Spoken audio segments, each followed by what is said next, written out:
It's amazing. I've only been here about an hour, so I've not seen the rest of the festival, but I'm not on until midnight, and it's only about 5 in the afternoon now, so I've got quite a few hours to get stuck in, but yeah, it's amazing.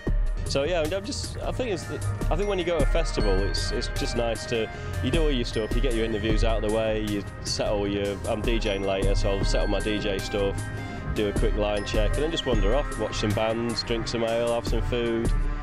Kind of get a taste of the atmosphere, you know what I mean? But it's such a nice day, we had to set off early.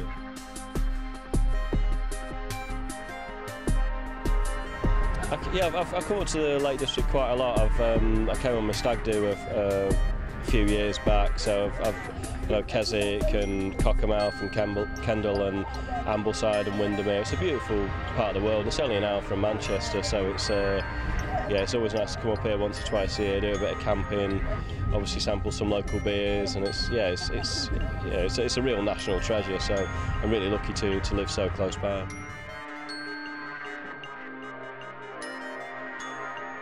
I have a tea company called Make Us A Brew, which has been going for about 4 years now, and that started from probably about 12 years ago, where I started a regular night, which I still do, called Keep It Unreal, which we do every month, and we have a tea stall there, which just seemed like a nice quirky thing to do. And whenever I've been to nights like Northern Soul All-Nighters or something that goes on really late, you just get to a certain time of the night, 3, 4 in the morning, and you think, I can murder a brew.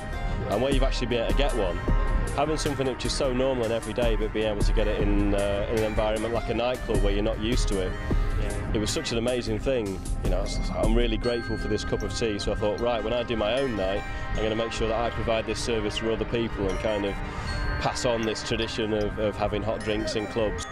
So about 4 or 5 years ago, after doing that also at festivals like Glastonbury, WOMAD, The Big Chill, we thought, we're selling 10,000 cups of tea at this festival, we should do our own tea bag. So it was a bit of fun after a few beers, and it's kind of, growing into something quite big now. But I think that's all, a lot of the best ideas come, just from having fun and having a laugh and thinking, yeah, we should do this. Like, no, really, we should do this. And so 4 years down the line, it's going really well. We're in booths and Selfridges and all these big shops. So it's kind of weird, because we started out 12 years ago selling, with a kettle and a table and a few tea bags in the basement of a sweaty club in Manchester.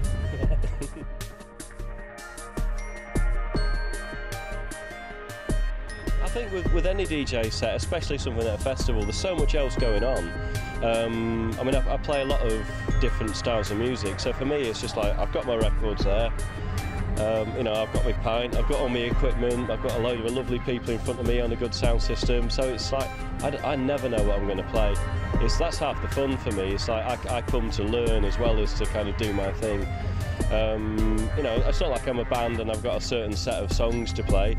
I've got, probably 40, 50 hours of music, loads of vinyl, loads of CDs, so I don't know what I'm going to do. I probably won't know what I'm going to do until I start playing. I'll probably sort my first couple of tunes out, and then after that it's like, well, let's see how those two go down, and that'll kind of judge out, maybe show the way for how we go later. But I'll see what music's on elsewhere, see who else is on at the same time as me, so I know what kind of stuff to avoid, so I don't end up doing what someone else is doing. But yeah, just play a load of variety of music and have fun. You know what I mean? It's good to get stuck in and be part of the party, so you kind of get a real feel for the atmosphere.